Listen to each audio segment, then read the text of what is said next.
Now, Okay. All right. I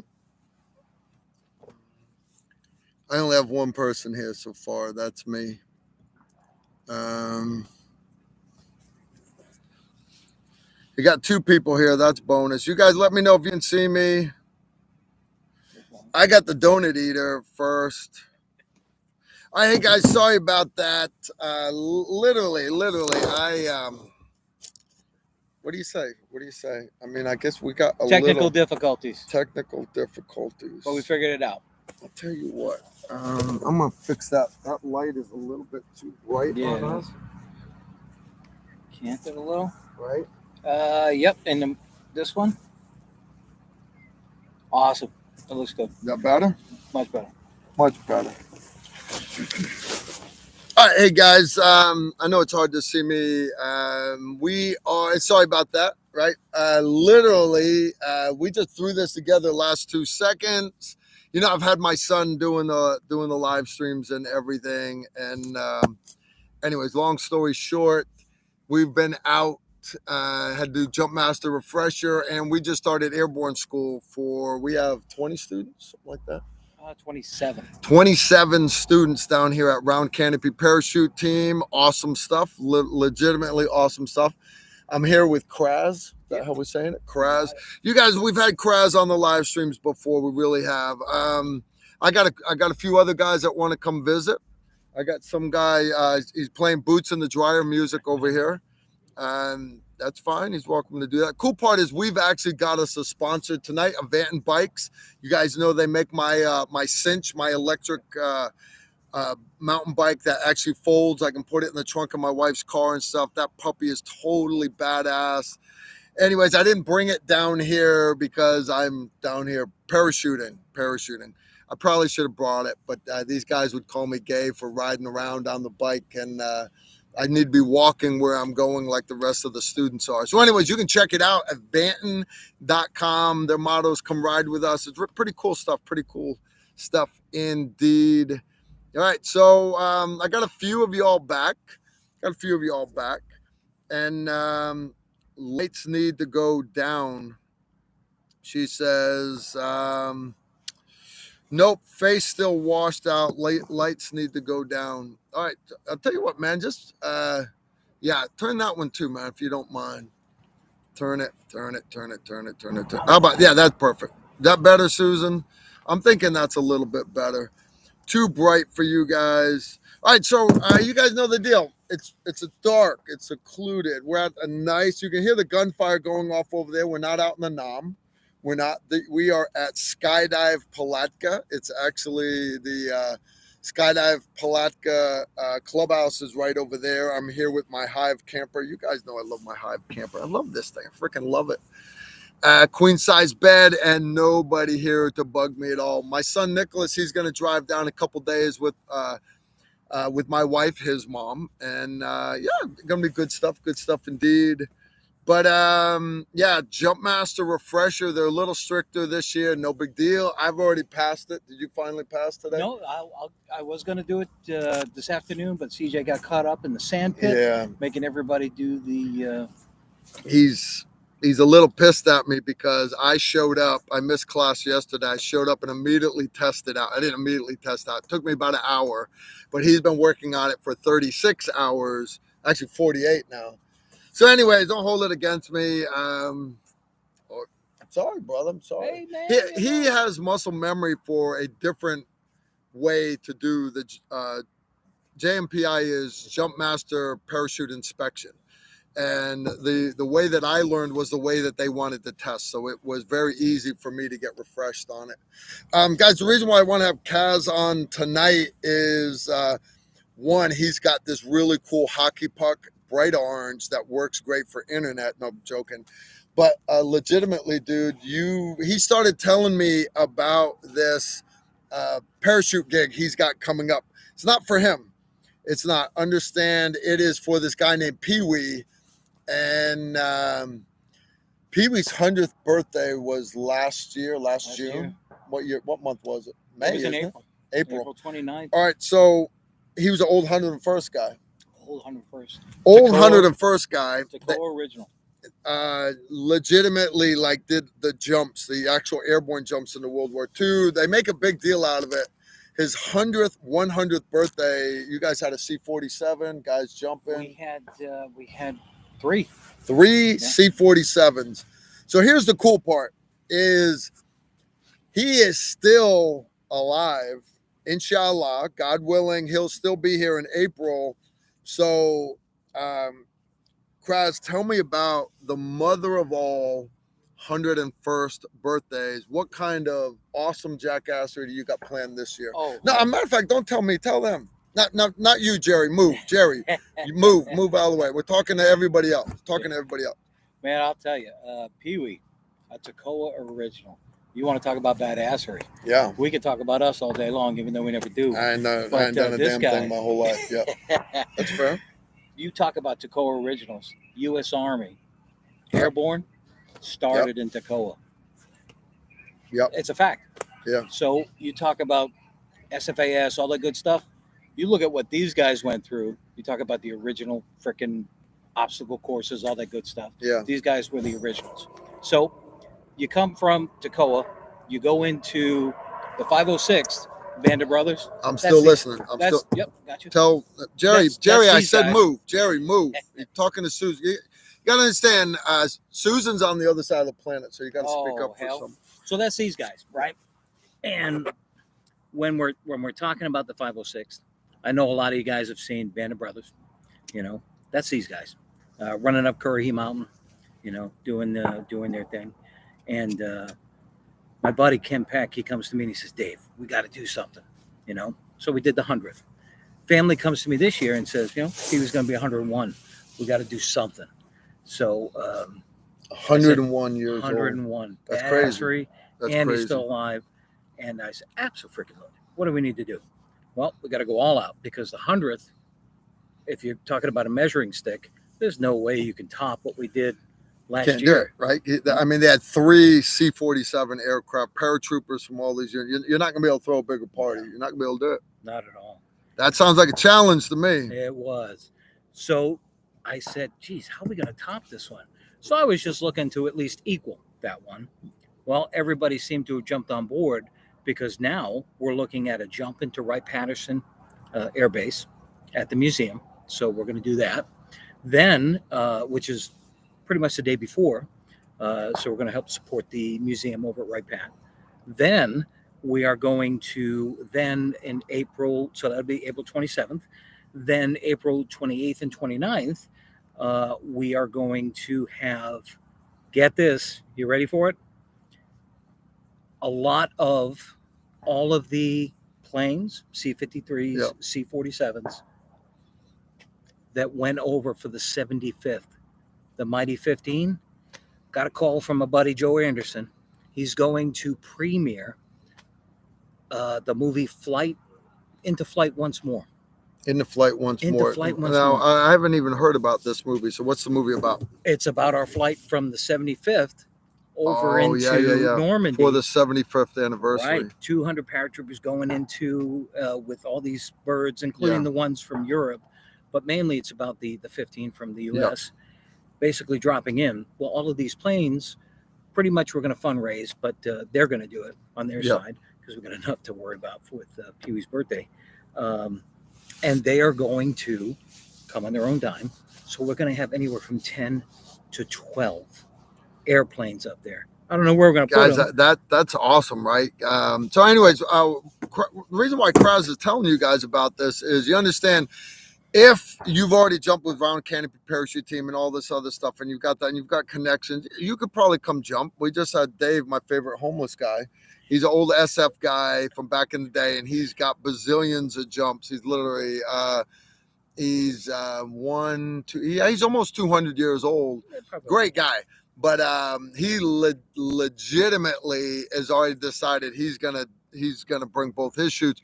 But for the rest of you guys, you understand you can just go. If you live in the area, you're welcome to go. You can. How can these guys support stuff like this? So it's at Xenia, Ohio, and it's at the wonderful Skydive Greene County with Kelly West, Jim West's daughter. You can go to w&rvets.givecloud.co. and you'll see some of the stuff that we have out there.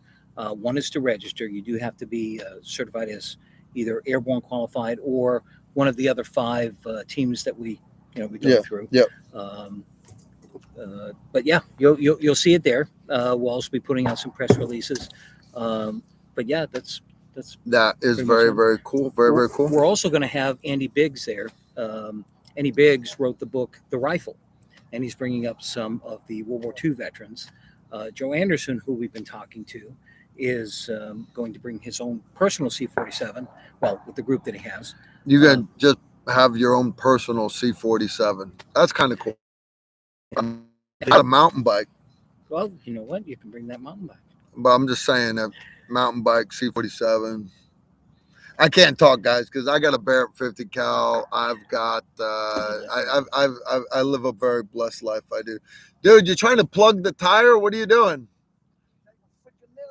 Oh, that poor guy. You understand? A lot of the skydivers and a lot of the paratroopers that are attending these courses, they all show up. They bring campers like me. Well, a lot of them bring tents, and somebody like he's got this monster Winnebago. It's got like power curtains and it like expands like a transformer. Ooh, I don't know what he's talking about. Yeah, He was talking about he just got his son a Porsche and shit. Dude, that's jealousy. That's what that is. I haven't got my son a Porsche. All right. Here's what I got is, and you guys know the deal. You don't have to do super chats. You don't. You want to ask me or Kaz questions, specifically Kaz questions. He's got his round. This is the new coin that we made for Pee Wee. Nice. If you can kind of see it, I'll You put got it up to there put it for up you. top to the camera. There we dude. go. Show it on the camera. That is sexy. You can right see there. that's from his 100th birthday, and you can see that he was just happy, and that's how we like to see him. Yeah, he's a happy camper. And if you can turn it around, I can. This I'm not is- an ambi turner. If you've ever seen, this is the 506 emblem if you've ever seen Zoolander, you get the reference. with Pee Wee's Okay. combat stars. So Pee Wee jumped into not only Normandy D-Day, I believe it was Saint Marie Combe de Maume. Yep. And then he jumped into Operation Market Garden. So you want to talk about badassery again? I'm There sorry, it is. it's backwards, guys. It's the internet. I'm doing the best I can. All right, I'm gonna toss that right there. Again, you don't have to do super chat. I've had a bunch of guys throw down super chat. Legitimately, I'm on the wrong text. So anyway, you guys know I have moderators here. Specifically, I have Susan Britcher, who's sitting on the other side of the planet, bless her heart. And she has given me a bunch of, Susan, I'm so not good at this. She's going to chew my ass. Love him. All right. RCPT. Gilbert's threw down 2 bones. See you on the drop zone. Yes. Brother, I appreciate it. Leaf LeBlanc. Remember him. Leaf, Ranger, Yep. Ranger Love you, brother. Leaf. Leaf would have been here, but guys, if you've been following us, you know poor Leaf's whole place got flooded out. Poor guy. All right. Have safe jumps, Carl and Kraz missing out. Rangers lead the way. Leaf, we were actually talking about you earlier, and we are keeping you and your family in our prayers. We really are. Not to be outdone, Heather fly fishes because we love Heather. She's up in Alaska right now. She probably frozen solid. She threw down $10 US, and she's got a yellow emoji turd that looks like it's holding a lollipop. Heather, I'm not sure what you're trying to get at there. Just saying. All right, then Robert C. Do they have air assault courses there? I would like to rappel from an airplane. You know, guys, and I've been to airborne school. I've been to air assault school. The reality is air assault school is actually a lot harder than airborne school. You understand gravity does all the work. All right. This is fun, guys. It is. It's fun. The reason why people take pride in airborne is because it's actually a really cool way to get into a combat zone. But also, you pretty well have to volunteer. You have to actually step out of the airplane, and it's not for everybody. Understand that it's not. We were watching them do a few jumps today. Then they had a few skydivers and everything, but just a couple of these instructors. I'm not an instructor. I got my black hat. All right, my jump master hat, and one of our guys, one of you actually, is here, and he found me a set of wings with the crossed SF arrows on them. I think my arrows fell off. Did they? Yeah, my arrows fell off Oh, Rick Lamb already. is here. Yep, they fell off. Well, anyways, he got me wings with crossed arrows on that. The arrows fell off already. No big deal. No big deal. But yeah, we got great guys here. But I'm just helping. I'm just helping. These guys run a great airborne school. They run a great jump master profession. I've never seen such a professional product done as far as teaching this stuff on an abbreviated scale or a full scale airborne school. These guys do a much better job. So, like he's saying, he hasn't even tested out yet to JMPI students. So, and he'll keep doing it tomorrow. Absolutely. Until he gets there. But when these guys, and they don't start jumping, they start jumping tomorrow or the next day. Tomorrow afternoon. It'll be tomorrow. Tomorrow afternoon. Yep. They're going to get their first jump tomorrow, and then from there they've got a couple other Cessna jumps, and then they're bringing in the C-47. If you guys have not seen the video that we did, it was me in World War II uniform, my son in World War II uniform, and C-47 World War II airplane, the Tycho Bell that actually dropped troops in D-Day, Normandy, Market Garden, and then it did the Berlin airlift. After that, they roll this thing out of the museum hangar, literally gas it up. They bring it here a couple times a year, and it was just awesome to have a whole stick of tactical rifleman guys lined up, and we had Angry American in the back filming, and Emery had a GoPro on his helmet, and Chad's like real intense, and my son's like, yeah, let's do it. And it was just so awesome for me and my son to be able to bond like that. And the reason why I'm throwing that out there is I'm not just doing the sales pitch for these guys. It's a nonprofit. If you guys got money you want to throw at them, rcp.usa.org. RCPT. RCPT.usa. I'm sorry, rcptusa.org. I was closer than him. rcptusa.org, and you can there's rcpt France. There are other branches, and that's why you have to add the USA here. Great bunch of guys. I'm really looking forward to it. And I love coming here. And I had this, he's a monster. The guy, he just got out of the military. He's like, yeah, I saw your video, you and your son. That's why I'm here now. That's why I'm here. And I was like, that's awesome. And I've got some other great gentlemen that have seen the videos and the tactical rifleman stuff. And so I come rolling in here, and they put the tactical rifleman logo on the banner like I'm a sponsor. And I'm like, guys, I wish I had the money to give you, and they're like, marketing, you are helping us promote this. And the reality, it's so much more than just a jump. I can't say that enough. It is, you got clouds in your life, you need to get out there. Somebody that does.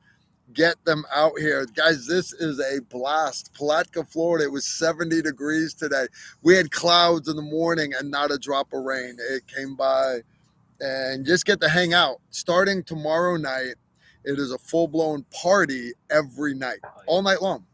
Literally, you're telling people, hey, you understand, you have to be ready to parachute at 7:30 in the morning, so you're cut off, right?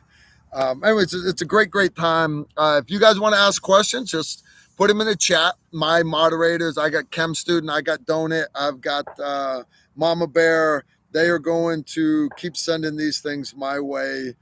And that's the last one we got from Heather with her yellow turd. All right. Rappelling out of airplanes. You laugh, but they now rappel out of Ospreys, which is basically an airplane. So careful what you ask for. Stacker Chief, Carl, do you have any recommendations for a small cleaning kit for AR with a cleaning rod that'll fit in a stock? Kind of like the cleaning kits of the AK-12.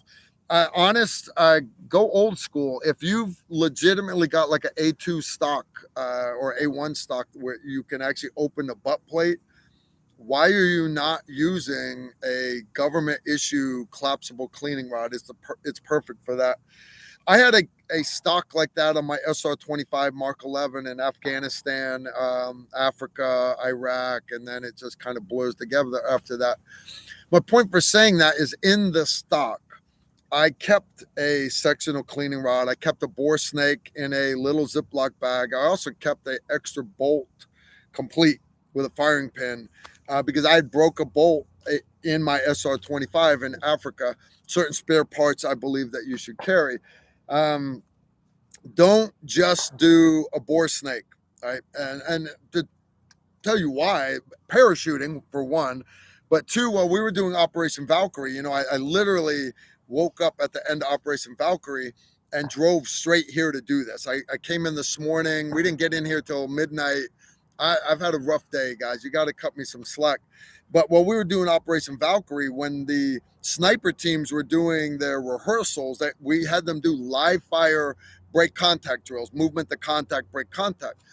And these guys are using precision rifles, like long ones. And one guy, sure enough, stuck the crown of his sniper rifle right into the mud. He brought it up and was getting ready to shoot. His mentor grabbed him because he had all kinds of grass and mud sticking out of the barrel. Not good for the gun. You can't clear that out with a bore snake. You have to have a real sectional cleaning rod. At least one guy on your team needs to have that. So anyways, decent question. I'll give you that. Decent question. It is tactical rifleman. So we do rifle questions here. I like rifle questions. I really do. We You already also did came that. in a t-shirt. Everybody else is in a jacket early this morning. Because literally Operation Valkyrie, it was 22 degrees, got up to a blistering like 47, and I was pissed off. It was too warm for him. Get down here, and it's 70 something degrees. I like, y'all are just wrong. Just wrong. This is so awesome. All right. The Donut King threw down 5 bones.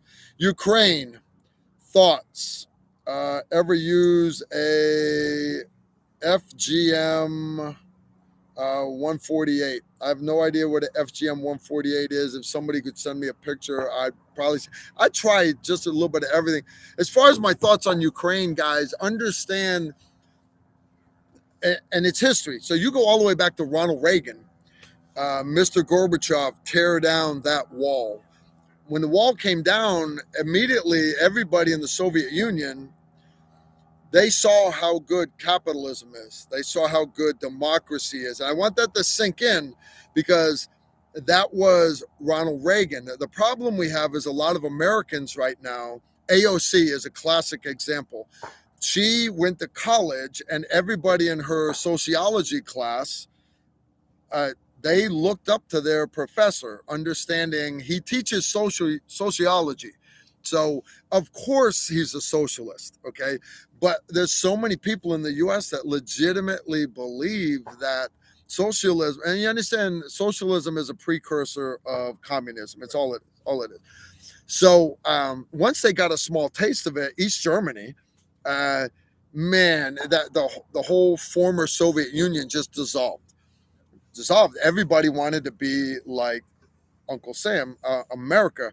And for people that bash America, one, if you don't like America, I invite you to leave. All right. If you don't like a movie, get up and leave, guys. Not that hard. But the other thing is you can gauge a country by how many people are trying to get into it versus how many people are trying to get out of it. And understand there are people from the entire planet that are trying to immigrate either legally or illegally to the US. You don't see people loading up on boats in Haiti trying to go to Sweden. No, they don't want to eat fish and be socialists. They want to come to America, eat a good steak, drink a good beer, and right. So fast forward, you have the fall of the Soviet Union, and Russia was all that was left. Now, Russia, a lot of territory, but they didn't have a lot of much left over. Ukraine, one of those countries that left, and they gave up their nukes. Understand, because those nukes didn't belong to them. The nukes belonged to Russia, right? But they were on Ukrainian soil. I think that's sad that they gave them up. They wouldn't have gone anywhere. You know, that the silos were all filled with water and everything. But that's another story. So Putin, right, former KGB, he basically becomes this Saddam Hussein of Russia. Still technically communist, but you understand he's been the president of Russia for so long. You might as well consider him a dictator. And that, you see, that's the problem with a lot of people that say that they're communists. They're not even real communists. They're not. Look at Venezuela. Look at North Korea. The country's communist, which basically just says that the government owns everything. But is he not Kim Il Jung, whatever, monkey boy there in North Korea? You understand? He's about as far of a dictator as you can come. Putin's the same way. He wants to rebuild the former Soviet Union. They liked being a superpower. Right. Resources, but also what their number one export now besides natural gas and oil, which, by the way, I think the U.S. is buying like $200 million worth of oil, Russian oil. Is that not sad, guys? That's sad. You can thank old Sloppy Joe for that. You can thank him. But their number one export is military hardware. So they have stayed very modern military-wise. Equipment-wise, right? But understand their military is not that big. It's really not. So back 2014, the whole separatist thing, they have their big battle on the border. I actually went to Ukraine in 2015. I met with, I was working with Tier 1 group, wanted to get them to do training. I also went with a night vision company to try to sell them night vision for their sniper rifle. So I had the unit's master sniper and their general, and then this division's master sniper and their general, and they're asking all these questions. Carl, what do you think about this? I'm like, yeah, I did that in Afghanistan, and wait, Carl, you actually did this? I'm like, yeah, I did that in the initial invasion. Carl, but what about this? I'm like, yeah, but you don't really do it like that. This is how I did it in Iraq, and this is, but Carl, you actually did this. So what I'm getting at is you got to remember they live beside Syria, right? Understand that Russia, Ukraine, that these guys haven't gone to war in decades and decades. And unfortunately, a lot of these people forget what it's like. And we have done the same thing. Conventional war, yeah. Conventional war, guys, is ugly. And right now, Biden is smart for not sending troops there because we would get our ass handed to him. But Carl, you just said we're better. We are better. But even our armored units have been fighting a insurgency for the last 30 years. We've been fighting cavemen since 2001. All right. Even before that, if you think about it, or going all the way back to Saddam Hussein again, I mean, it was not that conventional of a war, more than what Afghanistan was. But you see what I'm getting at. We're not using armored tactics. Yes, but now you add drones, you add cyber warfare. So right now, when we were out at Operation Valkyrie, you could hear Fort Campbell's North Impact area, and there were Apaches out all night long running those 30 millimeter chain guns. Why? Because Big Army right now is trying to play catch up, because if Putin pushes, we may have to go. You understand, we're not good at fighting in the cold, and we have not done conventional warfare in a long time. Now, I know everybody wants to do the boogaloo. I know you do. I know. And I pray you never have to shoot another American, number one. And I pray we never have to fight on our own soil. Right? We don't want terrorists here. We definitely don't want conventional warfare here. Don't, guys, don't. I'm not saying don't be prepared. I'm not saying don't prepare your families. All right. Start with medical training, build up from there. But literally in 48 hours, we could our Navy could knock the bottom out of the entire Russian Navy. Their Navy is puny. We could knock the problem though is we'd lose one or two carriers.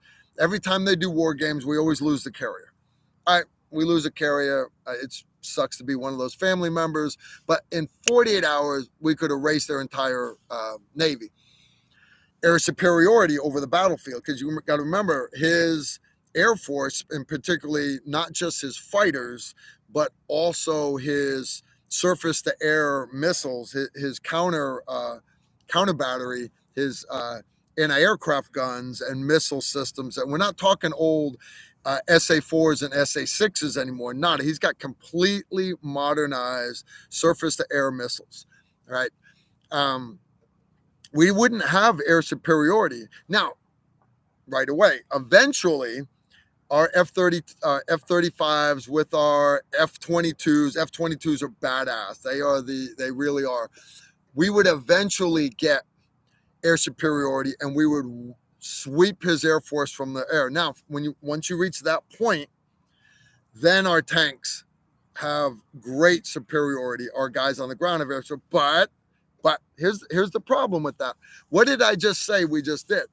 We literally just said in 48 hours, we removed a country's Navy, and in 2 weeks, we removed a country's Air Force. Can you think of a single good excuse to use strategic nuclear weapons? I'm not talking tactical nuclear weapons hitting Europe, hitting Ukraine. That's not what I'm talking about. Can you think of a better reason to hit mainland U.S. than, well, I mean, they wiped out my Navy in 48 hours. I mean, well, we threatened his payment systems. Yeah.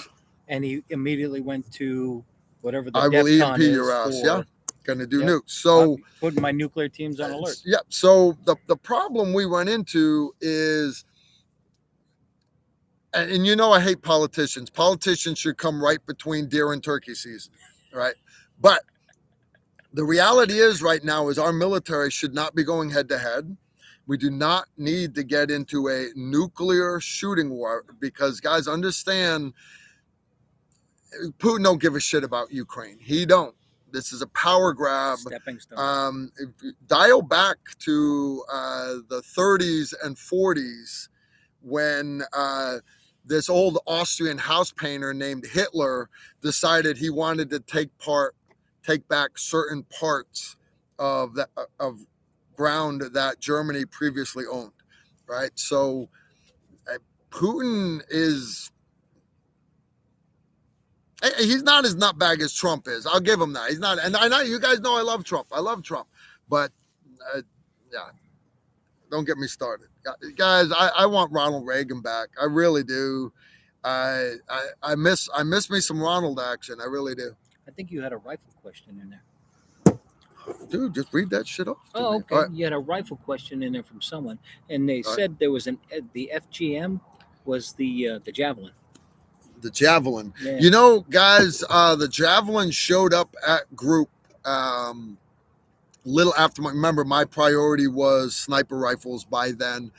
I never shot a Javelin when I was in the regular Army. I did shoot a Dragon missile, live fired a Dragon missile. Oh, yeah. That's how old I was. You guys, you got to remember, I came in the Army in 1985. The Dragon was replaced by the Javelin. Javelins are badass. They are.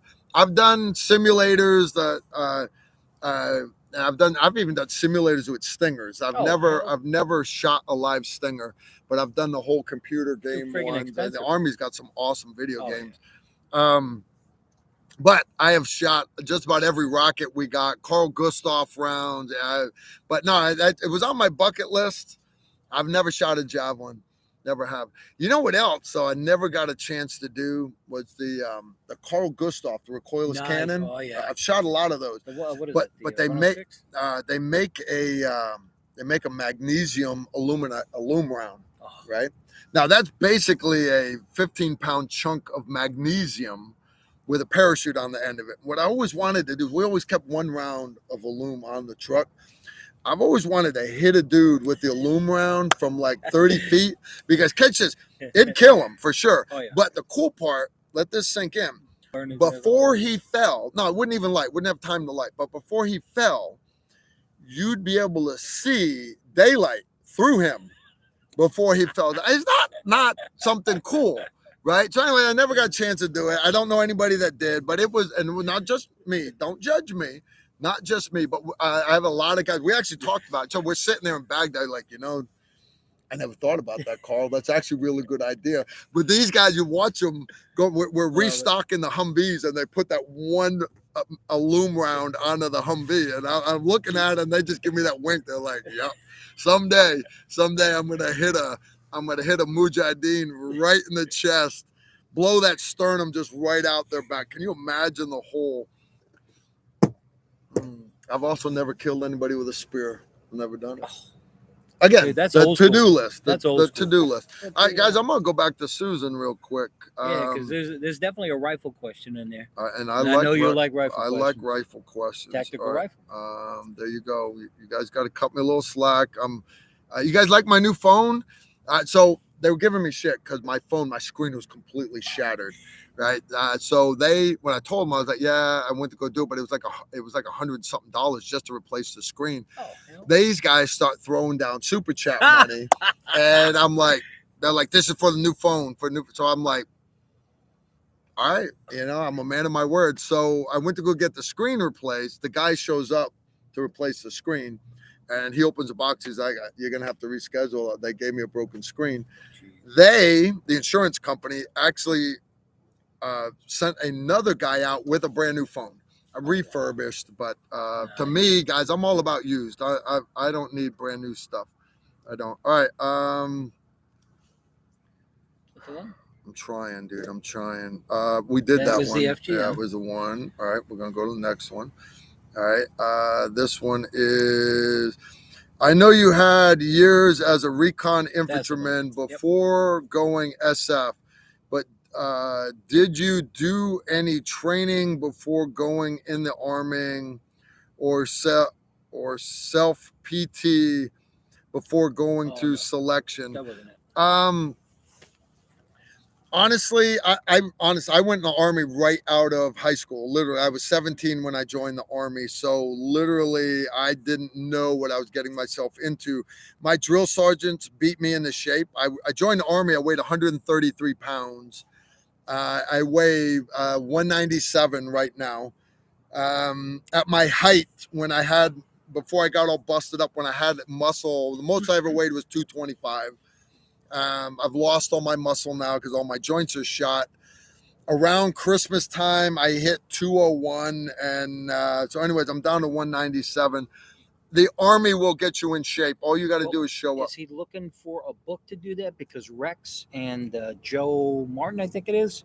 They got a good book? Yeah. And matter of fact, they designed it to actually help you get through SFAS and the pre-phase as well. And the proceeds from that book actually go out to help the guys from the oh my god, spit it out, man. Spit it out. It's the chapter that helps out kids from the fallen SF warriors. You know what I'm talking about. Special Forces Charitable Trust, yes, SF Association. You got Task Force Dagger. This is the one that helps them get through colleges when the SF guys. I don't know. I don't remember, man. I'll find it and I'll send it to him. Mark of McKinney. Hello, Carl. I'm looking at uppers to run on an AR-15 pistol suppressed, considering one, a 10.5-inch 223 Wild with a 1-in-8 twist, or two, 11.5-inch 5.56 with 1-in-7 twist. Which do you think will be better and why? Guys, I'm just not big on the 223 Wild. I mean, it's awesome. It's got things that are supposed to be great.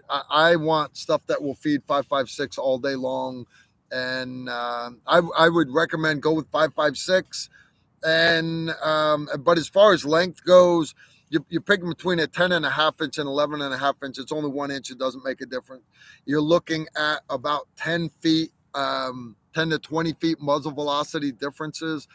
Yes, you can go with it, and you should go with a tighter twist on a shorter barrel. It's like throwing that football when that quarterback throws the football, his fingers puts a spiral on it. That's what gives a bullet stability.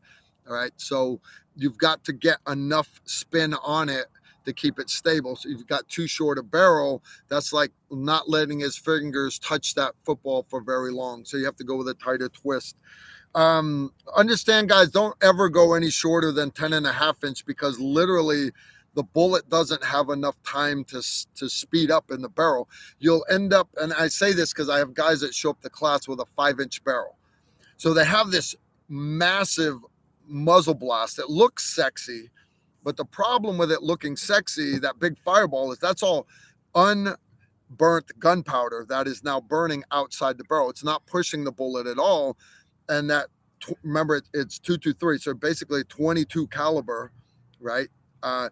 It hasn't had time to speed up. You might as well be shooting a guy with a 22 long rifle. We proved it down at AMU at Benning. They did all the tests and everything. Now, 5.5-inch barrel looks sexy. It looks great in the movies. No, don't do it. 10.5, shortest you should go. I have a 10.5-inch upper on my shorty. I personally like my 13.7 with the pinned break. That, again, that's just me. I've got another one. Susan, I'm trying, girl. I'm trying. Right now, she's laughing at me. It's a Special Operations Warrior Foundation. There you go. Special Operations Warrior Foundation. Cleaning rod. Got that one. SF. So we just did that one. Ha ha. We're back. Sherry Champagne, a.k.a. Erica Hochstetler, a.k.a. one of my favorite nutbags. She's one of my patrons. Erica, you know we love you. Just not that much. Carl, did you find any pieces of Jerry's femur on the LZ from last year we can do a giveaway with tonight? I did mention nutbag, right? Yeah, I did. Matter of fact, right? I think it's in the title. Yeah, Erica, you understand. One, that's funny. And when you first said it earlier, she put it on my Instagram. I was like, I wish I'd come up with it first. But Erica, unfortunately, we are femurless tonight. We are very femurless. Guys, don't pick on poor Jerry. Guys, if you didn't hear, if you're new to Tactical Rifleman, Jerry J, smiley face crying. He's Czechoslovakian special ops guy. He came here with me, Leif LeBlanc, when we first met Kraz and his team. And Jerry, of course, because, you don't kick the door in Russia. Russia, the door kicks you. And so Jerry, he's got to show off, because he's from the Czech Republic.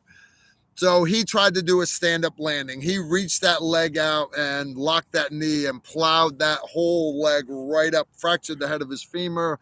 And they took him away in the ambulance. And so what did I do? Because, I immediately got in my car, drove to the hotel just so I could laugh right in his face. Oh, Jerry, I love you. That's some funny shit, dude. Funny shit. Feet and knees together, woodchuck. You know better than that. That's Sherry Champagne. All right, guys. Again, I'm sorry we're slumming tonight. I don't have my son's fancy computers and lighting and everything. These are a couple shop lights I got at Home Depot. They're obviously too bright because I can see the shadow on my face.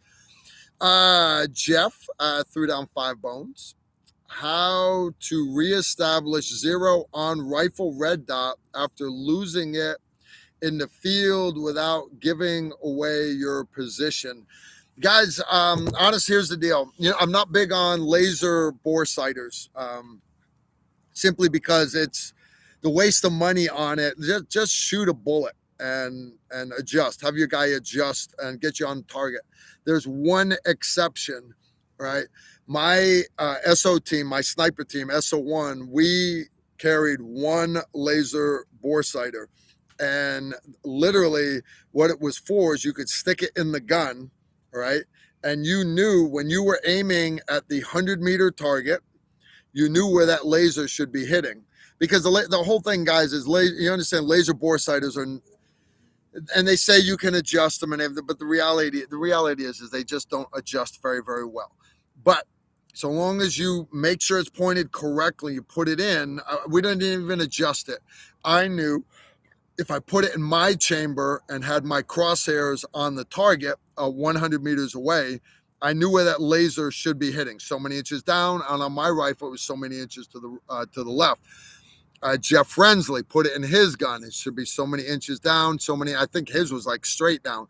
And each guy, you didn't have to adjust it. You knew where yours should be hitting. Now, so when you're in the field, let's say you trip and you fall down the mountain, you want to check that zero, and it's not just red dots. It can be that 3.5 to 10 power Leopold on an SR-25. It can be that 1 to 9 vortex that you've got on that gun. Whatever it is. Literally, you fell.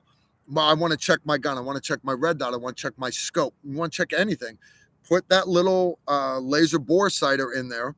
Take that laser rangefinder and find a rock that's exactly 100 meters away.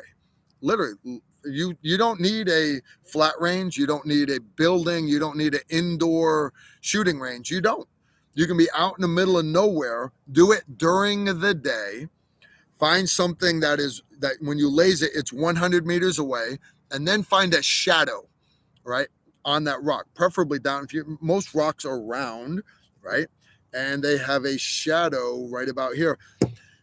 Aim at it, all right, with your scope, with your red dot, and look and see when you turn on that laser, where's that laser at? For me, my laser should have been so many inches down off that rock and so many inches to the left.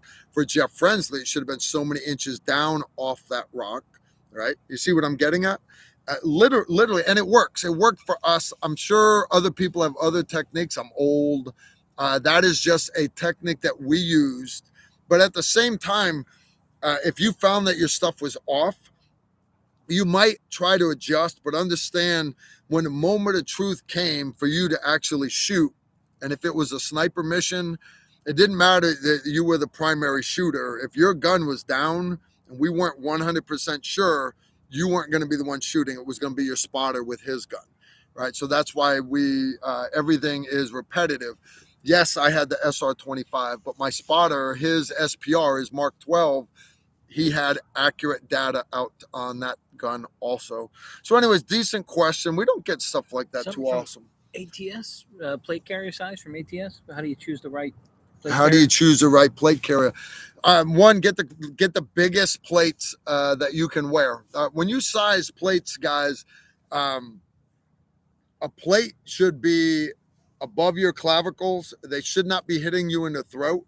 And when you bend forward, your gun belt, basically should not push it up into your throat, right? But the problem I have with most of the ninjas on the internet, they're all over social media. They run these little Gucci plates with their little medium plate carriers so that they can look sexy. You know, they hang their gloves off and they look sexy. They've got all the latest kit. But if you look at their sizes, almost every one of these guys is wearing medium plates. I caution people, and don't get me wrong, if you just want to look cool on Instagram, go get yourself some medium plates. Buy the foam ones. That way you don't have to have any weight, right? You put a couple Maxim magazines in there for all I care, right? But the reality is, why are you wearing plates? So the reality is the whole reason for body armor is to protect the vital plumbing, right? Now, from the front, technically, I could cover my heart and my aortic arch with a plate the size of my phone. But what are the odds of that guy being right there? Probably not, because if you're standing right in front of me, I'm going to win that gunfight. So the guys I have to worry about are the ones to the side.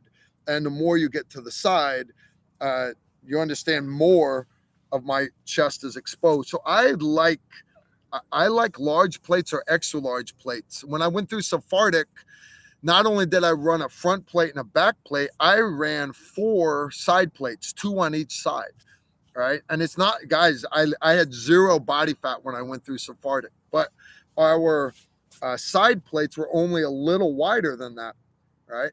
Now, if you look, right, because right here's where my plate stops, the front of my plate right there, there's still plenty of room to put another one before you get to my back plate. So when I tell people I ran 2 side plates on each side, they look at me like, well, you're a fat ass. Okay, I can live with that.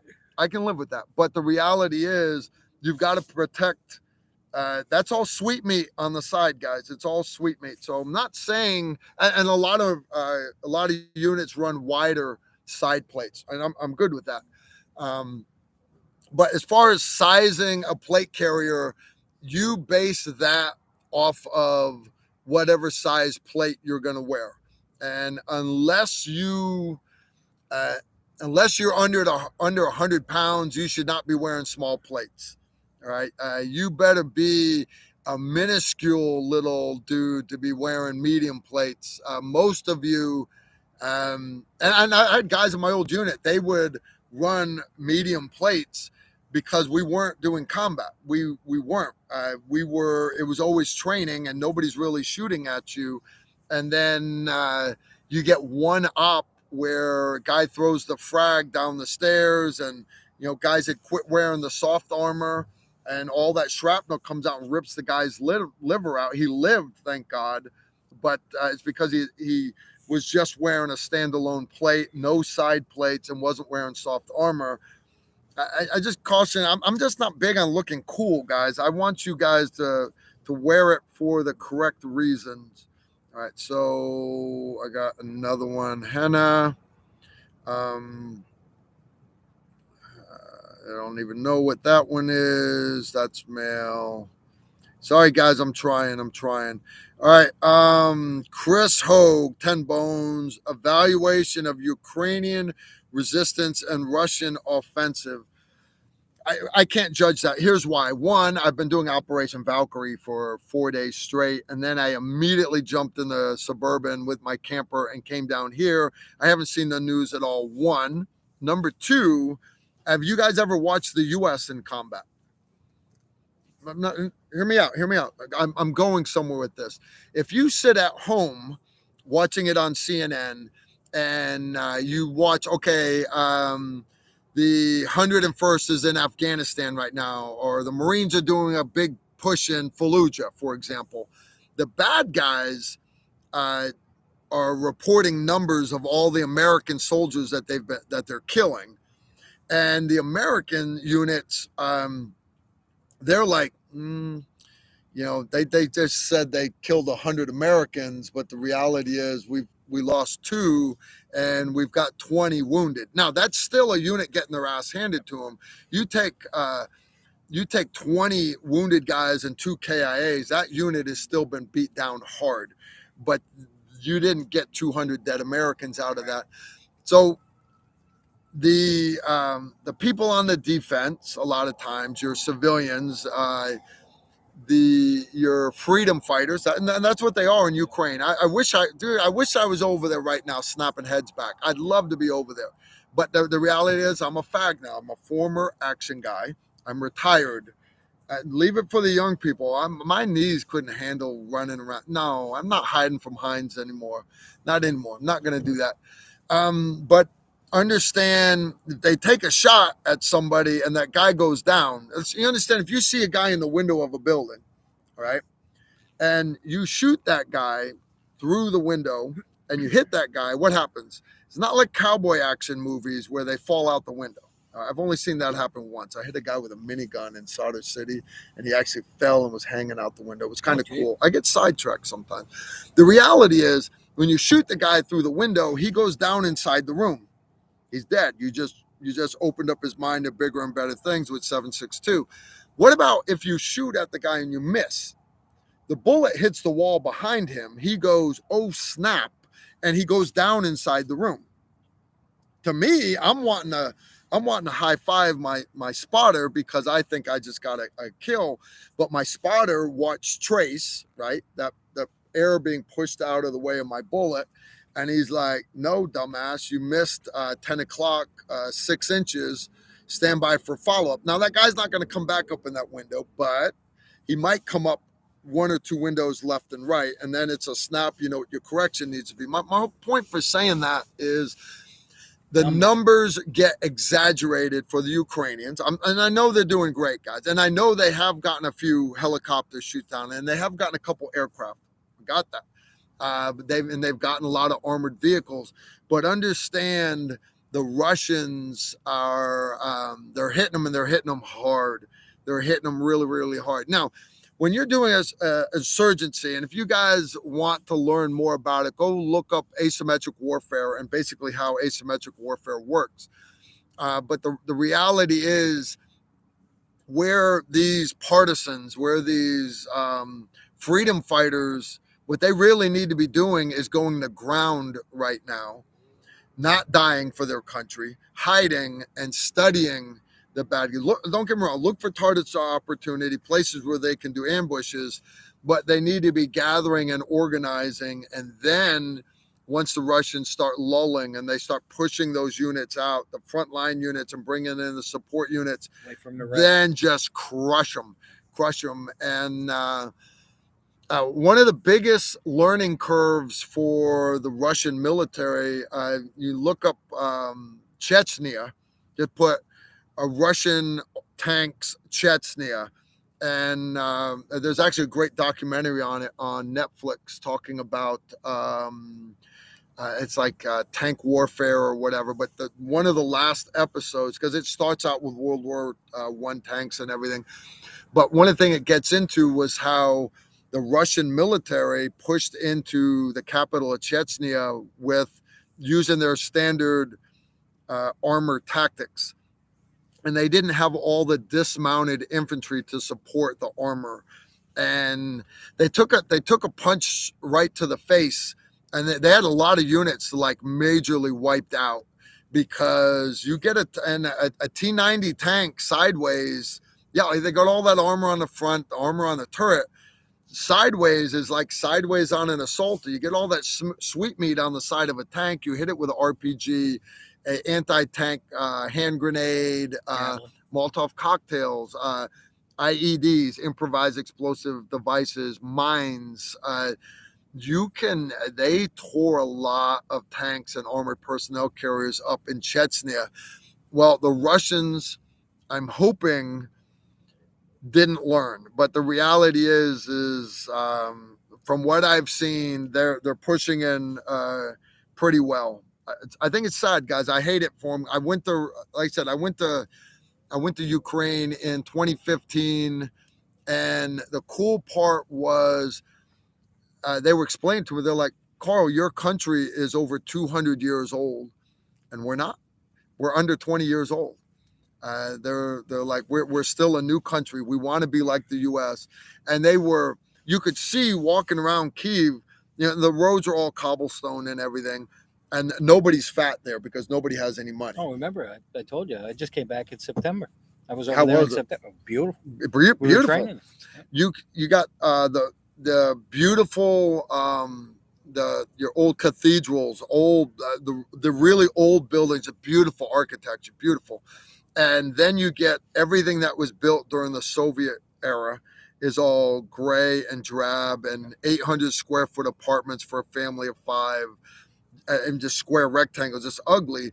And then basically everything that was built there since leaving the Soviet Union, they've gone over gaudy with their architecture to try to get back to their roots and just embrace it. And I had a great time there. I'm not real big on the food. I'm not a big vodka guy. So the food is incredibly terrible, but it's terrible in England too. For all my Brits out there, some of these people are British. Oh, British. There's no T in British. You know why?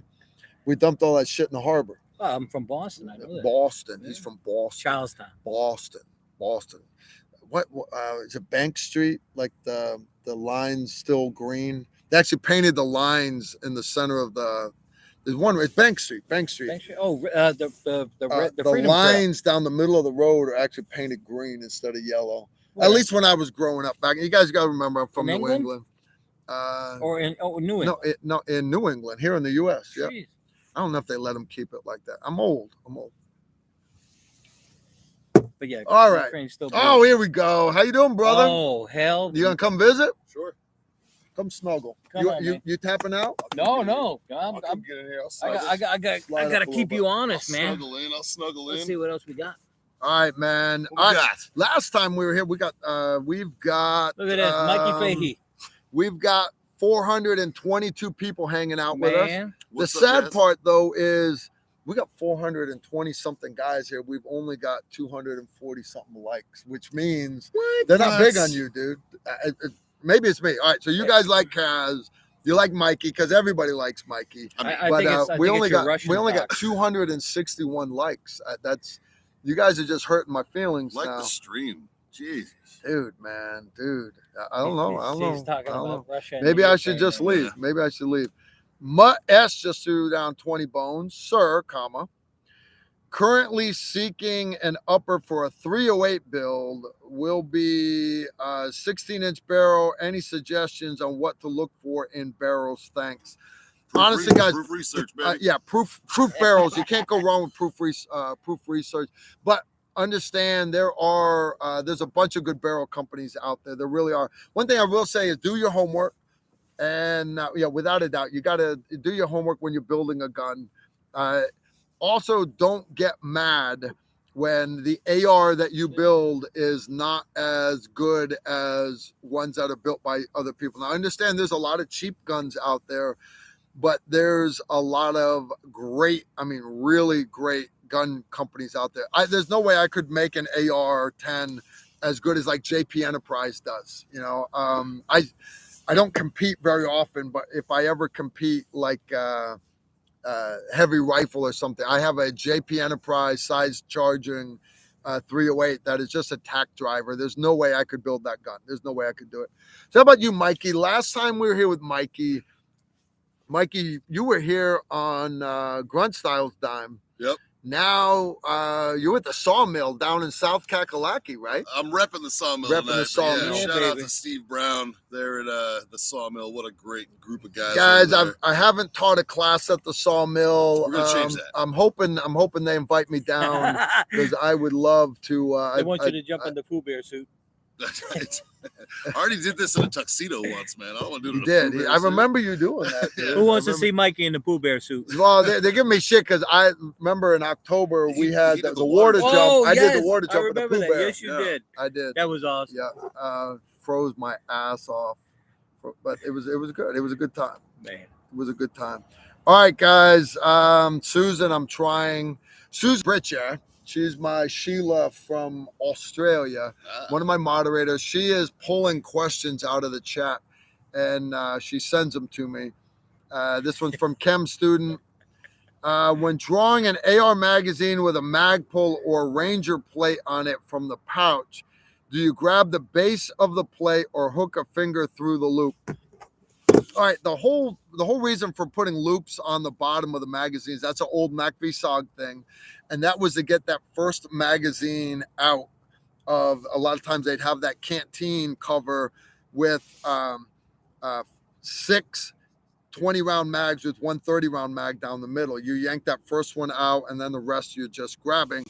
When I first came into infantry, same thing. Guys would have them in. We had triple mag pouches with a cover, and they were tight. You open that up, and we would run. They were called Ranger bands. Basically, we'd have loops on the bottom.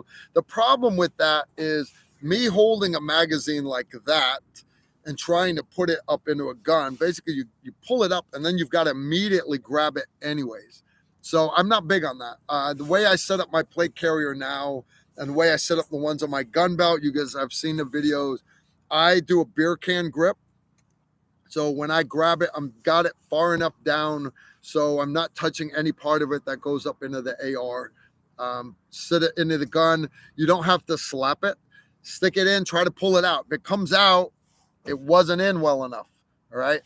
Slam it up in there again. But when you start whacking a magazine, do it.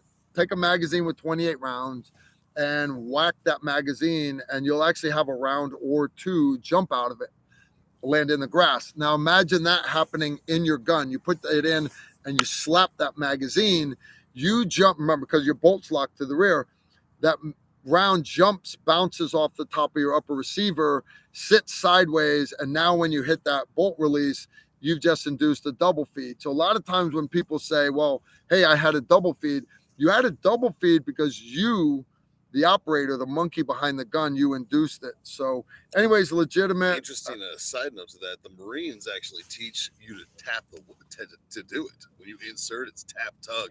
It's like a little ditty. Yeah. And then they wonder why there's always double feeds. Yeah, and I was taught sports. Yeah.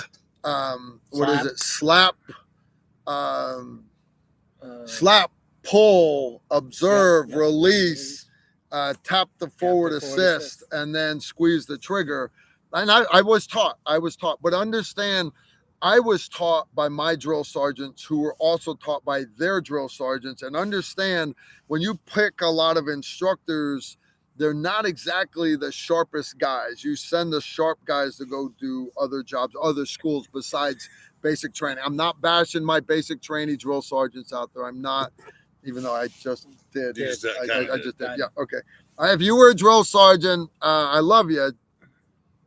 I do. Rick Randall. No, we don't. We don't care. Just not that much. You're right. Yeah, Rick Randall was a drill sergeant. All right. Jeff B just threw down 5 bones.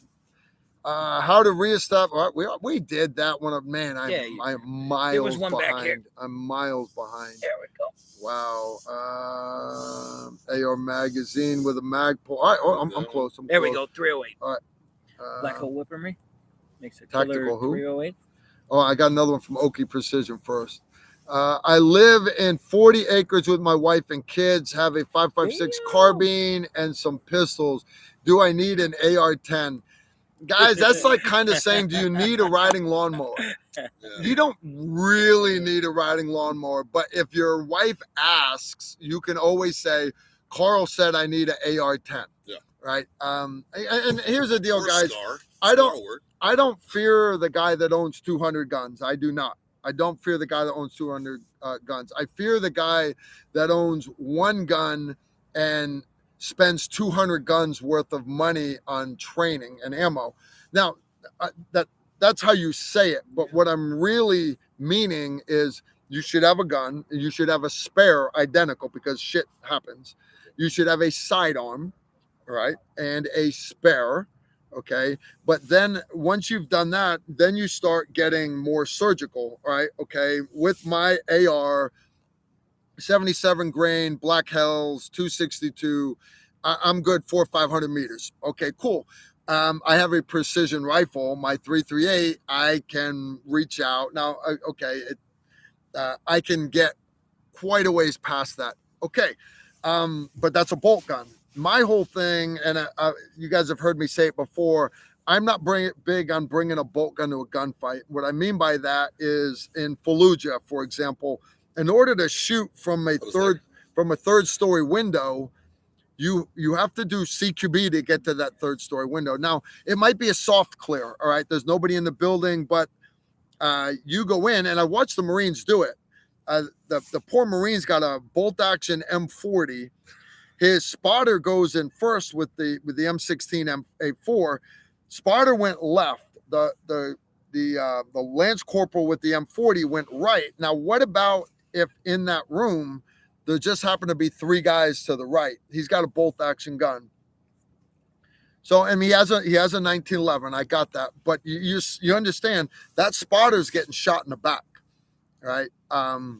So that's why I like an SR-25. That, and you get much faster follow-up shots. Now, the bolt gun for extreme long distance, one mountaintop to another mountaintop in Afghanistan, awesome. Okay, but I would take an AR-10 before I go 338. Again, so and because it gives you increased capability. You can get armor-piercing incendiary rounds, and it gives you an awesome capability with that 308 platform, that AR-10, that you cannot get. And they make armor-piercing rounds for 5.56. They do not penetrate half, not even a third of what good 308 API does. API is beautiful, beautiful round. And if you don't know, if you can't find them, go to a good gun show. But you buy yourself a couple hundred rounds of 30-06 API, from World War II, Korean War. You pull the bullets, you give them to your buddy that hand loads 308, and now you've got great API ammo that is match grade. Those are all good bullets. We've done tests. You get a good guy that's good at hand loading. You're talking sub MOA with armor piercing incendiary. Now, me, I take it a step further. I love my Barrett back in the day. Not you. So I have an M107A1 with a suppressor. I have Rofus rounds. I've got cans of delinked API tracer. He just looked at me, Erica, like I look at you being a nutbag. He thinks I'm a Oh nutbag. no, I'm like, hey man, Carl, share the wealth. I got a question about AR-10s, man. Because AR-10s nowadays are available in multiple calibers. Yeah, You know, I mean, like I have a 6.5 Creed AR-10, which, in my opinion, is a superior round to most of them that are out there. Yes. You get a solid 6.5 Creedmoor match grade ammo, and even some of the Hunter ammo that's made for 6.5 is phenomenal in my opinion. Because it's just a flat shooting round. Yes. Right? Like you're gonna get, you know, there's not shooting a target, engaging a target at 1,000 meters isn't out of the question with 6.5. Yeah, 6.5 or another one. I'm actually a big fan of 6mm Creedmoor. Absolutely. You don't get as long a barrel life. But 6mm Creedmoor, more popular though, is 6.5. So if you were going to get one, your main purpose was accuracy, especially hunting. I would point you 100% towards 6.5. The guys that show up in precision rifle class, if you're new, you guys know we're doing our tactical precision rifle class last day of May, first day of June at the Tiger Valley down outside of Waco. Again, you'll see a lot more 6.5s there. Now, the flip side, the guys that my apocalyptic guys, but also notice I mentioned armor piercing incendiary. You could pull 30-06 bullets. I can pull 30-06 30 cal bullets, and I can put them in a 308. I can't put them into a 6.5. So again, weigh what you're looking at. The other thing is, I'm very big on having the capability to shoot subsonic. Now, I do 300 blackout and everything, but the advantage of, you guys remember, I was back in a SIF company. My job with my SR-25 was I shot the 118 LR, which is 175 grain Sierra Match King supersonic. My job was to support the assault force, right? But while the assault force is trying to tippity toe to the target, if there's a sentry out there, my job is also, I got to help the assault force get there, which means I need to hit that sentry. Now, if I shoot him with a supersonic bullet, even if I T-box him, everybody inside the target's going to hear that gun go off. So now I have to shoot subsonic. And now it's subsonic, your subsonic ammo, 308, it's heavy. We were shooting 167s, I think, Seiko subsonic, Sako, depending on how you pronounce it. I prefer 220 grains. It's a little heavier, a little more of an arch, lays the target, have good data, you're good. But understand that subsonic ammo is only good about 200 meters, and then it goes from 1 MOA, 200 meters, that's a 2-inch shot group. Remember, I've got to hit the brainstem size of a walnut. You get past 200 meters, 300 meters, you're talking four MOA. So now I've got a 12-inch shot group. I can hit a chest, but does that do me any good? Because even though they couldn't hear it inside, what's this guy going to do when I shoot him through one lung? He's going to yell. He's going to fire his AK, and I've just compromised the assault force. So you need to know the limitations of your gun. So again, 308 or AR-10. If you go in accuracy, the 6.5 is the way to go all day long. 6.5 is a great round. It is. I actually deer hunt now with 6.5. Yeah, absolutely. Yep. But That's my AR-10. That go-to gun that gives me that capability. If you're looking for a wider range of capabilities, understand the planet is. If you burnt off all the leaves on the old grass, you would find 308 ammo, 5.56, and AK ammo pretty well covers most of the planet. Yeah. And I'm exaggerating a bit, but what I'm saying is you can go to any gun store in Ethiopia, in literally not just America. I mean, you go other parts of the world outside America, like Ethiopia, like California, you will still find 308 ammo. You'll still find AK ammo. You'll still find 5.56. A lot of places like that, you're not going to find 6.5. So, and that's why I caution people against some of these other. The 300 arc is the new one. I'm sorry, the 6 arc. It's sexy. It's that 6mm projectile that fits in a 5.56 casing. Oh, that's awesome. It's insane, insanely accurate, but you're not going to find it at the. Is that thing? It's hauling ass. It's got to be, man. It's hauling what ass. a predator killer. But you're not going to find that ammo at your local Cabela's. You're just not. You're not going to find it. Good. Somebody just sent you something. Okay. Ooh, shit, dude. What we got here? All right. Mike 3726444. Mike, your mom named you wrong, dude. Threw down 2 bones. Hey, Carl. Thoughts on flip the side magnifiers?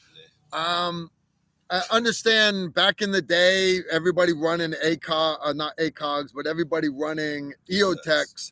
It gives you an opportunity to go to a little bit of magnification, but understand it doesn't make you any more accurate. A lot of guys just want it because Right? it's Call of Duty. Yeah. The problem with having it to the side is when I bring that gun up now, instead of just looking through my EOTech, I now have a blind spot over here that I can't see through until I flip it behind. With it to the side is giving you a blind spot, and you've added extra weight to the gun. If you're a magnifier guy, and I'm not bashing them, right? If you're a magnifier guy, add a pouch to your gun belt, all right, or your gun bag, whatever. If you got a 3-day assault pack, get a magnifier flip to the side mount that has a good throw level. EOTech makes a great one, all right. Zero it, make sure you're good to go, and then take it off your gun. Put it on your belt, put it on your pack. You'll never need it. Never need it until, because then you're fast. You've just got that EOTech, or you're lightning fast. But then when you're in that one spot, like, holy cow, the rounds are coming from 200 meters across the mall parking lot. Presence of mind, get down behind that engine block, pull out that magnifier, throw the lock-in lever, put it over there, and carefully come up, and you can take those well-aimed shots. You guys know I'm currently testing out the Primary Arms micro prism. It's a 1X micro prism on my personal work gun, but they also have a 3X magnifier that I can throw behind it. I've never really and I've trained with magnifiers.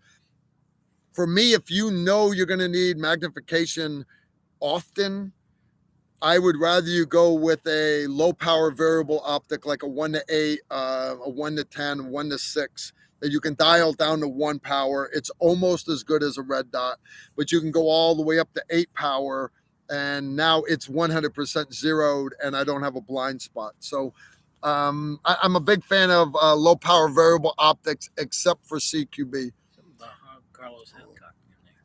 What's up? Something about Carlos Hancock. There it is. I missed that one. Hathcock was insanely good. He was. Do you permit 7.62 by 7.62 NATO rifles in your carbine course? Funny you say that. Usually 1 class a year, because remember, I demonstrate the drills. I'm not scared. Step up. So about 1 class a year, I will do the class with my 12.5-inch 308. And here's why I do that. 1, because I need to work the gun every so often. But the main reason why I do it is if I can make the times on the drills with a 308 with 20 round magazines and 25 round mags, then you with your little pistol caliber carbines and your little micro 5.56 guns, you understand I'm making the times not because I can manage recoil better. Because I'm bigger, I'm managing recoil better because I have good technique. I'm mounting the gun properly. I have a good stance. I have an aggressive combat stance, and I've locked the gun in. The gun needs to be fluid until it comes time to shoot, and then you lock it in. Once you lock it in, it doesn't matter if it's a 308, doesn't matter if it's an AK, doesn't matter if it's 300 blackout. I have guys, and so Short answer, yeah, you can bring 308. Long answer, I love when you guys show up with Tavors, when you show up with AKs. It doesn't matter because I have trained with them. And what I will do is the drills that I demonstrate, I'll be demonstrating them with an AR. But the guys with the Tavors, I will talk about the changes in the muscle memory for them, right? Their magazines going to the rear instead of coming forward. I'll talk about how the AK doesn't have the bolt lock open and it has a reciprocating charging handle. And there are slightly different techniques. We'll cover it. Every gun you guys, I want you guys to come and train with your gear, what you're going to be fighting with. Bring my SCAR down. You bring your SCAR, dude. A SCAR's not a bad gun, not at all. But that SCAR heavy. Yeah, you bring a SCAR heavy. All right, Mike's back. We already did that one. Holly movie star, dude, I'm 5 bones. I live 15 miles northwest of U.S. AFSOC. I'm assuming Eglin.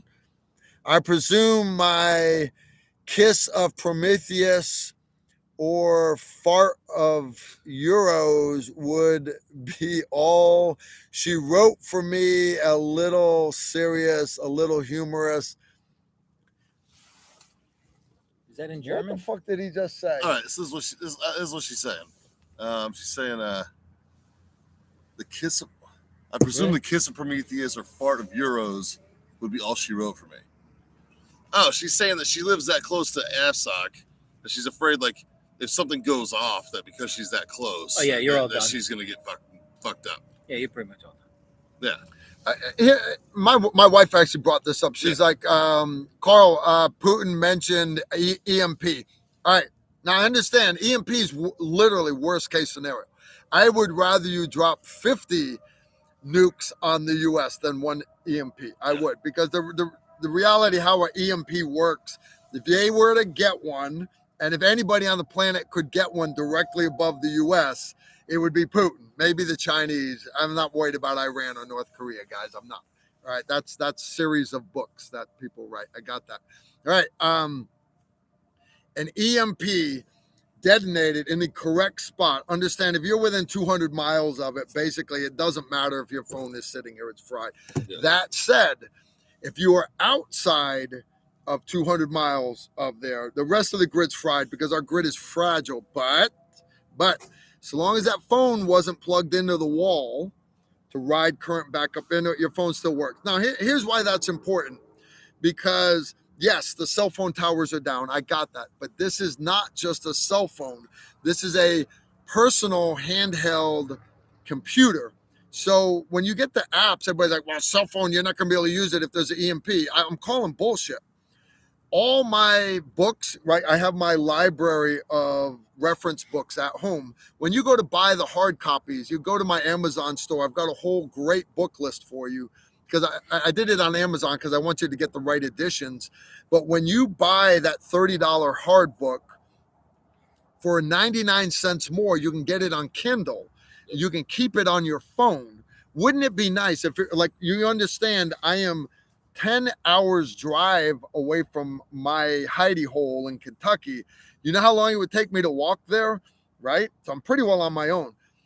Having where there is no doctor, having where there is no dentist, having the entire Foxfire series of manuals and books on this little handheld computer, guys, those are great reference manuals. They really are. So EMP, worst case scenario. Now, nukes. The problem with nukes is his missiles are not very accurate.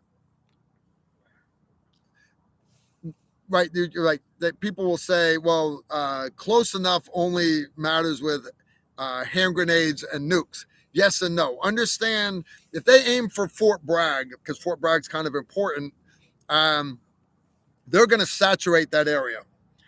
Don't even worry about it. You're not going to be there anymore. Don't sweat it. All right. There's no need for you to dig a hole in your backyard. They're not. Right. My problem is I am about an hour. I'm about half an hour northwest of Fort Campbell, Kentucky. Right. I'm 28 miles out. Right. So long as he hits Fort Campbell, I'm good. Now, why am I good? Why am I good? If you look at weather patterns, the way weather comes to my house, it comes from either directly due west, or it comes northwest, or it comes southwest. I get it from Canada. I get it from the Gulf of Mexico or Texas, or I get it from Kansas. I don't ever get it because Fort Campbell is northeast, southeast of me, right? So Fort Campbell gets hit, I don't have to worry about fallout. However, if he's going full psycho on us, if he hits St. Louis, depending on how the weather is, I'm 5 hours from St. Louis, right? If guys, I don't want you to go down the nuke rabbit hole real deep. Don't. But understand there are certain books I want you to have in your library. And if you go to my bookstore, there's a couple there. There's one, a great Army manual on KBR, chemical, biological, and radiological weapons. But there's another one, it's on the tip of my tongue. It's written by a guy named Kearney. And Kearney was the guy back in basically the Cold War that wrote all this stuff for the Civil Air Patrol and everything. The reason why he was the subject matter expert is because literally he was one of the 100-pound heads that made all these nukes. So this is his book. They keep doing all the updates, and it is just brilliant. He literally shows you how to make a radiac meter in your house out of a Campbell soup can and a couple other things. You need some tin foil, a couple other things. He shows you how to make a way to move air down your staircase into your basement because you're going to need fresh air. He shows you how much earth will protect you from certain types of radiation, how much water. He specifically mentions water because a lot of guys will keep buckets of water in their bunker, right? Survival guys, they store their water and stuff. You can make walls out of water jugs and it'll block radiation if you've got enough depth, right? So anyways, I'm not saying read it unless you're having a hard time sleeping because it's a little dry, but keep it in your, keep it up on the shelf.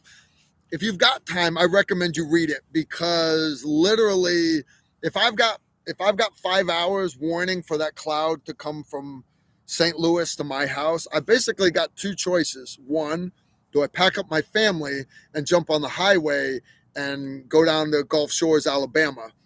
Because the weather's going a different direction, right? If I could leave, if I have enough time. You don't got to, you understand, the cloud's not going to follow you. The cloud is going to follow weather patterns. That's the truth. Yeah. Now, but understand at the same time, if everyone else decides to get on the highway, wouldn't it suck to be trapped 20 miles from your home, right? So you've got to weigh that. You've got 3 hours warning or you've got 5 hours warning. Do you have enough time to dust that book off the shelf and all of a sudden make a bunker in your basement, make a bunker here, or do this, do that? And the reality is you probably don't. But again, it comes down to forethought. Everybody on my hill, those of you that know me, I live up on my little hill. It's my house, my father-in-law's house, my brother-in-law's house, wife's aunt and uncle and everything. I've got the house with the basement. I've got the house that has this, that we come together whenever there's tornado warning, we come together. Understand you're more likely to get hit by a tornado than you are a nuclear warhead. So plan that way. So anyways, great questions tonight, guys. We got some more. Nope. Susan's bashing me again. Susan Britcher from Australia. Chris Hogue, 10 bones. Does this end with Putin getting it in the head? Honest, I would love to have his own people go, it's time for Woodchuck to go. And they're starting to get mad at him. I got that. I don't know. Honest, I don't know how this is going to play out, guys, because here's the deal. Yeah, I'm not about Russian politics. There's a lot of stuff that CNN and Fox News, they bring all these retired generals on, and these retired generals are going to give you their best opinion, just like I am. All right. But understand I'm a fag. I'm a former action guy. My top secret clearance is expired. I'm not getting the same briefings that Biden's getting. I'm not. And I'm out of the loop. So trust your government to do the right thing. And I know that bothers a lot of y'all because uh, all the Republicans hate the Democrats and all the Democrats hate the Republicans. And I understand I hate everybody. I do. I'm an American. To me, our biggest flaw in America is the politicians are more loyal to their party instead of being loyal to our country. It used to be politicians would have different opinions, but at the end of the day, we've still got to do the right thing. And unfortunately, we got you got people on both sides that won't do that now, and that's the sad part. Rome fell from within. Remember, Rome was around for 800 years, 900 years. Y'all are patting yourselves on the back, thinking that we're the world's superpower, and we are. But understand, we're a little over 200 years old. We're not going to make 300 years. We're not. We're not, because the cancer within, and we're the ones that keep electing them. Yep. Quit talking boogaloo and vote. It's true. All right. Mikey, I appreciate you coming on today. Yeah, buddy. Dude. I was walking by, strolling by. I figured I'd say hi. Well, And I I'm going to go appreciate take care of my boy here with the flat tire. Guys, you want to come up to Pee Wee's event? Come on. It's free to get in and watch all these planes. I'm going to let you talk about Awesome. rifles, my brother. Take I care, will see brother. I you. appreciate it. And I'm going to love throwing you out of planes, and I know you're going to love me throwing out. Yeah, for sure. Guys, y'all keep it real. I'll see you. Guys, as soon as my Suburban gets Good back, I thing. lent it to Emery. I've got a plug kit. I've got a compressor, everything, but it's in my Suburban. Cool. I'm I think he's got the plug in there now, yeah? Your plugs are in? All right.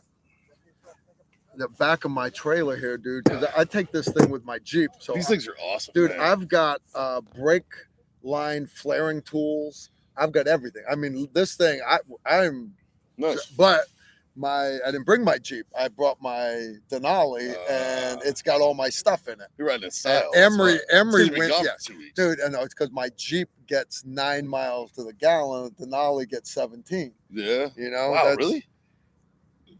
You load it down and put this behind it. Yeah, that's true. That's true. I put a 6.4 Hemi in my Jeep, dude. It's badass. It's badass. Anyways, Mikey here, guys. He's good people.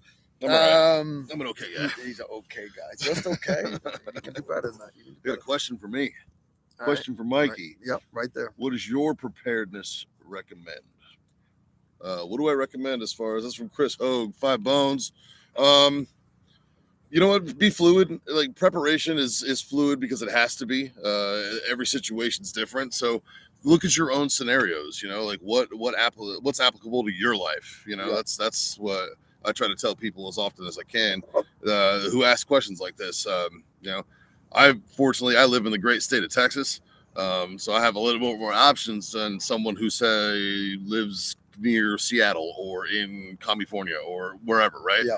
I mean, I have more options than you might. So look at those scenarios and kind of tailor it to your own needs. You know, do you have a family? Are you single? Are you divorced? You Are coming you live on? by yourself? Like what are you doing? Come You know? visit, man. You come hang out with us. Come sit down behind me here. Guys, we got one of you here. I Yeah. showed up here, wild man. He come sit there. You sit on the fender right there. We got room on the fender. Come squeeze by. I showed up and he gave me a patch. It's kind of cool. Introduce yourself, man. Andre Golly Cooper, born and raised Bridgeport, Connecticut, now living in Durham, North Carolina. Former, where'd you get hurt at? Were you Army or Marine? Army, U.S. Army, U.S. Army. You got hurt in Iraq. Iraq. Disabled vet, good people here because he saw me and Mikey doing this shit before. Yeah. And dude, I'm glad he's doing awesome. His PLF suck. His PLFs His are shit. PLFs are His shit. PLFs are shit. We'll But- get him there though. We'll get him there. You'll be all right, man. You probably won't die. Yeah. There's We a probably video won't. of me sucking on PLS. Yes, You I'm sure probably there is. won't die, But, man. There'll be more. There'll be Yeah. more. Hopefully, there's All right, videos of you not sucking soon. yeah. Chris Hogue also asked, should folks be familiar with the AK-47 style rifle operation and cleaning? No. Here's the deal. If Yeah. that's your thing, if you like an AK, and don't get me I wrong, run there are AK. guys out there that like them both. Yeah, I have an Um, AK. I have many ARs. Like, yeah. I mean, Yeah, I have a couple AKs because I have to teach classes. You know, Sure. if I got a group that, hey, we want a class on the The AKs. AK-47 is used to arm large populace for Yes. cheap. You know, Like it's used Ukraine. so that like Ukraine, or like it's like Ukraine. it's used so like an 8-year-old child soldier in Africa somewhere can actually load up and shoot it. You know what I mean? Love them. And is it, you know, is it necessary for everybody to know? No, because it's not the most popular weapon in the area. You know, the most popular weapon in America is the AR-15. Yep. You know, I would rather see people proficient on the weapon they're going to find than one they may or may not. Yes. And if they do find one, really, if you know how to operate an AR, you can figure out an AK. You can figure out an AK, not always the other way. Yeah. Guys, and the whole argument that, and the AK lovers love their AKs, I got that.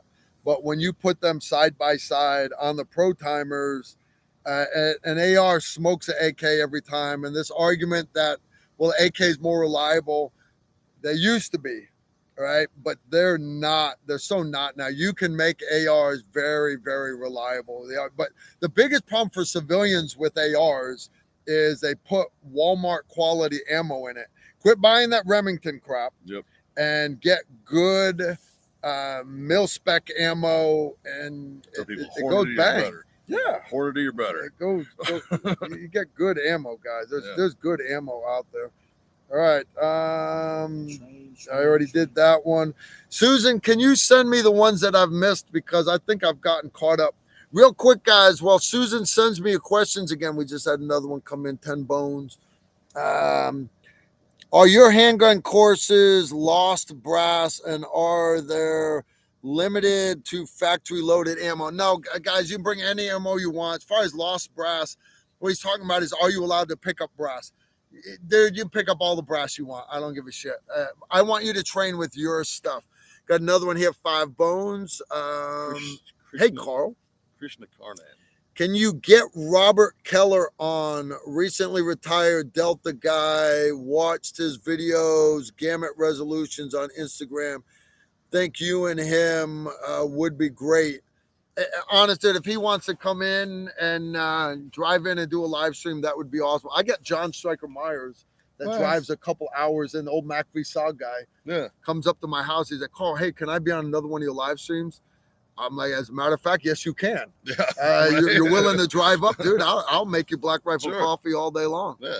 We have a good time with it. All right, we got caught up there. Real quick, I just want to talk about some of my own notes. All right, you guys know we just did Operation Valkyrie, but I come back from here, I immediately roll into my next pistol carbine classes in late March in Tennessee, but I am going to Texas, Tiger Valley, again, right outside Waco.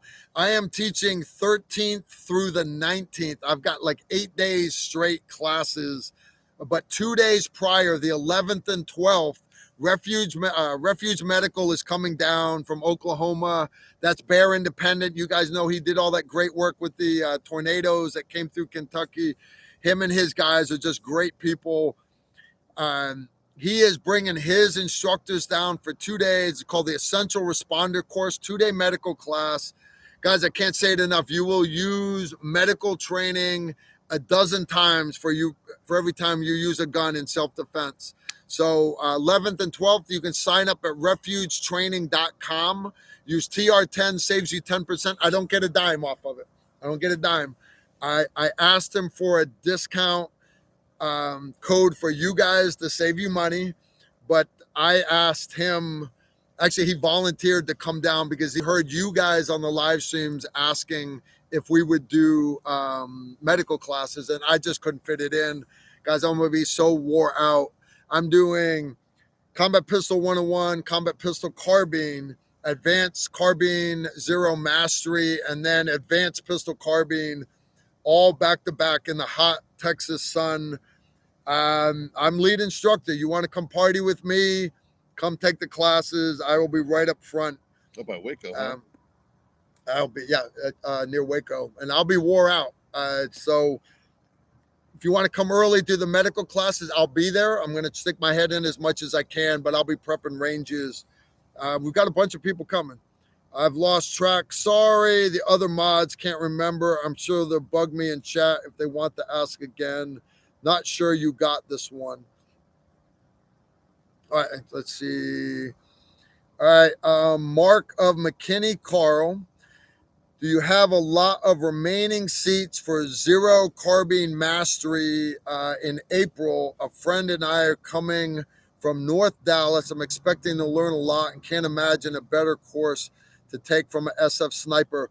I'm trying, dude. I'll get you in. No, and here's why I say that. Right now, I believe I've got 3 or 4 slots left. You can sign up at tacticalrifleman.com. But that particular class, even if it's sold out, send me an email, tacticalrifleman1@gmail.com. And because it's not like doing up drills and running around. It is legitimately about mastering the zero and more specifically the point blank zero of your rifle. We start off our advanced pistol carbine class, because everybody does pew pew at 7 meters. Sure. I'm big on, point blank zero, point of aim, point of impact, 200 meters. So if you zero, the military does 50 meters, some 3-gun guys say 36. And it varies by your ammo, barrel length, Sure. height over bore. But where it crosses, what point blank zero is basically your bullet doesn't rise more than 5 inches or drop more than 5 inches out to a set distance. For me, shooting 5.56, that point blank zero is roughly 220 meters. Yeah. So I'm dead on at 200, but for my rifle, I got a 13.7 inch barrel with a pinned break, so I don't need to run a brace. It is a legal rifle. My point blank zero is 43 meters for me to be dead on at 200 and not drop more than 5 inches out to 220. So we start that the first morning, and I'd have guys that wouldn't be zeroed by lunchtime. We're talking the advanced pistol carbine class. Yeah. So what we thought about it, and we're like, it's not that they don't know their point blank zero, is a lot of guys have just never been taught, like the Marines, you guys, even basic, they're out to 500, right? 600? 500. The Army doesn't get that for sure. But that all comes from a 25-yard zero. Yes. Yeah. But a lot of guys never learn how to be stable. They never learn Shooting the fundamentals position of is huge, yeah. rifle marksmanship. Absolutely. So carbine zero mastery, it's one day. You're looking at 200 rounds, and so it's not a lot of ammo. But I'm going to teach you all about the fundamentals of rifle marksmanship, and by the end of the day, you will have mastered not just your point blank zero, but you're going to know your exact holdovers at 150, at 175, at 200, I'm going to make sure you have that gun mastered 100%. Keep browser open, close browser. All right, guys, if we get cut off, I'll talk to you tomorrow. All right. We're still good to go. I'm hoping. Yes, we're still here. Yeah, all right. Good. So anyways, guys, I'd love to have you sign up. Go to refugetraining.com. He reached out to me. He's like, man, I'm right now don't really have enough students signed up to justify bringing the instructors down. He's still going to do it. Understand he's still coming down, but he's coming down for me as a favor to me. I'm asking you guys, do a favor to your family and get the medical training that you need it. You need it. I know everybody wants to shoot. It's true. Guys, we are coming up on 2 hours, and I think that's awesome. I also know I got to get this guy. He's going out of an airplane for the first time tomorrow. It's going to be badass. Yeah. All right, so we're going to wrap this up. I want to give a big shout out to tonight's sponsor again, Avanton e-bikes. They got me. I got this cinch. You seen the cinch? Huh. It is a electric. And you pedal it and everything. It's an e-bike. You've seen e-bike. Yeah. This thing folds in half. What? The handlebars fold down. Even the pedals fold. You can stick it in the trunk of a Prius. What? And it is badass, dude. Badass. Jesus. So, anyways, I love it. It is the bomb. It is the freaking cat's meow. Avanton, they've actually sponsored like our last 3 Tactical Tuesday live streams. I want that to sink in because we're a gun channel. We're not a bike channel, but they recognize that I got good people here.